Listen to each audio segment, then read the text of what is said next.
Well, Rings of Power is over for the year. Thank God. But the people at the Mary Sue are still posting their cringe, probably worse than ever before.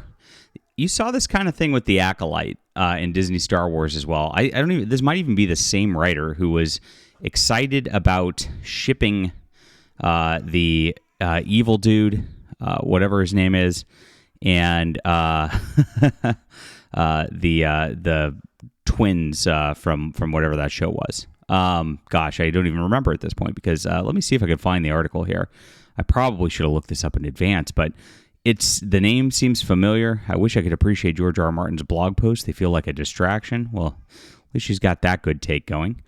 But gosh, when did people even last talk about the Acolyte? They don't even care anymore. It's gone. Okay, we'll get to the main news and not worry about it. I'll fix it in edit, guys. Don't worry. But this just goes and shows the depravity and the idiocy of the people who are standing for these shows at this point. I got to think this Janal bot is either a bot, an AI poster, or is just like a paid shill. Because this is the only person who would actually want this kind of thing. This is the only type of person who actually would think that it's good for Tolkien's lore to have this kind of thing. It's the equivalent, because of the way that Tolkien wrote this, of shipping the Virgin Mary and Satan. That is literally what they're trying to advocate for here. And we're going to go into our article. We'll see if I can get through it, guys. It's a really tough one. This is rough. In just a moment. My name's John Delarose, everybody. Please hit the like and subscribe button. We talk about all things science fiction and fantasy here. And I'm a fantasy writer myself. If you like good fantasy science fiction, I've got For Steam and Country. It is a fantasy with airships, a lot of fun. More actually leaning towards influences from the Final Fantasy video games than Tolkien. But if you like fast-paced fantasy with a lot of action and just like some good world building that actually is internally consistent, yes, that's something that Rings of Power does not have. Check it out. It's in the description below. This is actually a full 6-book series, and it picks up really amazingly. I really appreciate everybody who's read the whole series, and you can grab that here. Thank you so much for the support of the channel, and start your reading today. It's also available on audiobook for the first 5 books so far, and book 6 will be coming out in January on audio as well. All right, appreciate everybody who supports us. So here's this dark romance twist to the eternal battle between light and dark. Yes, please. Oh no, this is pretty bad. So light and dark, good and evil, entangling with each other in perpetual war always makes for an interesting story. Oh, I'm sure. Lord of the Rings, Rings of Power Season 2 just cast a worthy entry into this lot with its take on the relationship between Galadriel and Sauron. Now, this is the worst of fan fiction.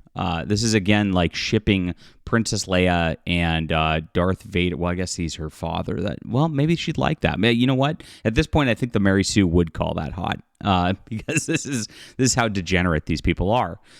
It's stupid. It doesn't make any sense, and it is the type of stuff that you see on, like I said, like just bad fan fiction blogs on the internet, not in mainstream entertainment until now, right? I mean, now the male evil thirst trap, which you're supposed to be in love with, I guess ladies like that. If you're a lady watching the show, do you find this guy hot? I don't know.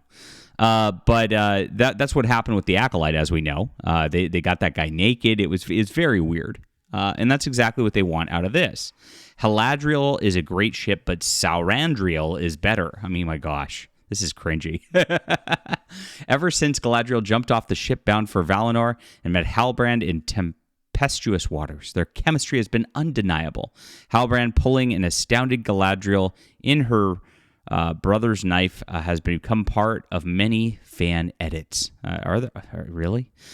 Their conversation after war in the Southlands, which Halbrand tells Galadriel he felt something by fighting her side, wanted to bind himself to her, had a dark romance girlies were swooning. Gosh, look at this. This is the Mary Sue's like standards. Had the dark romance girlies were swooning. Nobody's even editing this stuff. That's why the media is failing.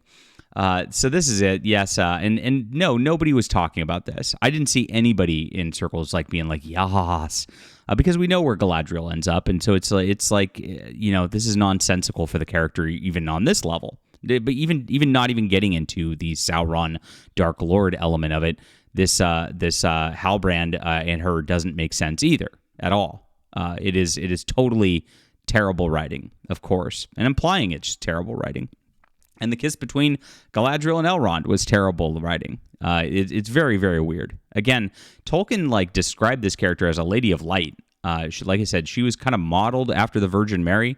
Having a ship kind of at all is kind of cringy, and actually pushing that. But having her actually court evil is the dumbest idea I could possibly ever come up with for the show and for this. And it really does go off on Tolkien's lore in a way that's disgusting.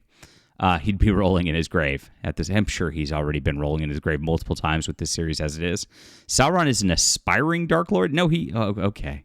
Galadriel is the Lady of Light. Yes, they're yin and yang that fit together. Okay.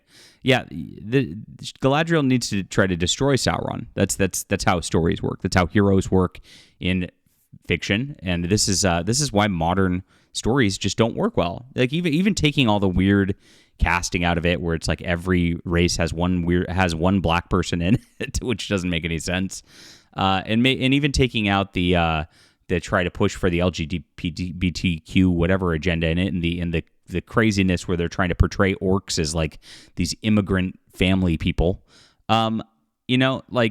This is just like storytelling 101. The hero fights the villain. That's it. It's crazy. We saw it work when he literally seduced Celebrimbor into becoming his collaborator in Rings of Power. Despite appearing to him as Halbrand at first, someone that Galadriel had warned Celebrimbor not to engage with. Why did it work then? Because it's indeed a seduction. Well, yeah, but it's not. It's not a physical seduction. Like that's the thing. She's using this language, and this is not what happened in the show. This is how cringy the Mary Sue is. I mean, this is ridiculous. The best kind of stories are born with this interplay between darkness and light. Not really. The best kind of stories is Lord of the Rings. And while temptation exists with Frodo to use the Ring of Power and to fall into that trap of wanting earthly power and wanting earthly things, the rejecting it and throwing it away is the entire premise. Like it is about rejecting sin. And so if you're going to put in a stupid, sinful relationship into this to make the girlies feel good, it's bastardizing the story. That's what a great story is. Great story is fighting evil.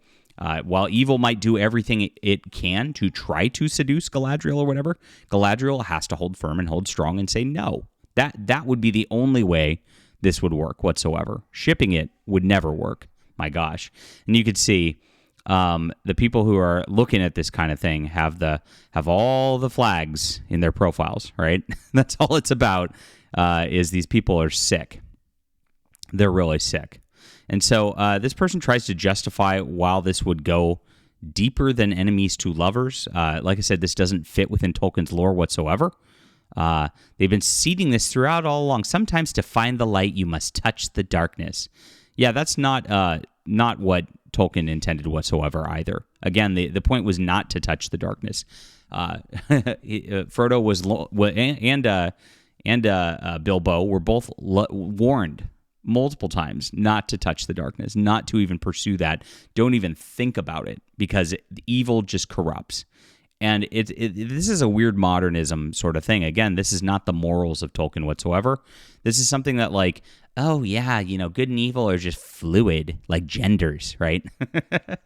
And back in the day, you would never even think that. No, you stay away from evil as much as possible. That is the entire message of this fiction.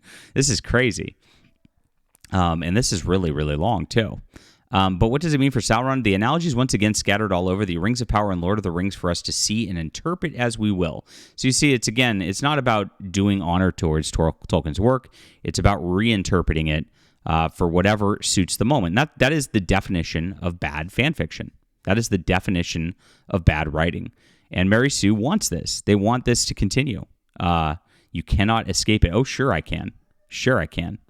There's no point in crying over breached canon, because the art is up for interpretation once the artist puts it out into our world. You see how gaslighting this is? So, hey, showrunners, you don't have to respect Tolkien whatsoever. and we know they don't already. But this is like a bridge that I hope they won't cross, because this would be so far, it would just be pathetic for them to see. And seeing the Mary Sue write like this like unintelligible article with like this bad writing is just par for the course. But look, she's a she/her staff writer, film critic, 7 years of experience. Well, I'm glad. Enjoy your bad fan fiction here. My gosh. All right, leave a comment down below with what you think about this. Hit the like and subscribe button. Please check out my series, The Adventures of Baron von Monocle. It's in the description below. Really appreciate you guys supporting our work and supporting our efforts. Got a newsletter in the description too. You can get some free books from me, and we'll be back soon.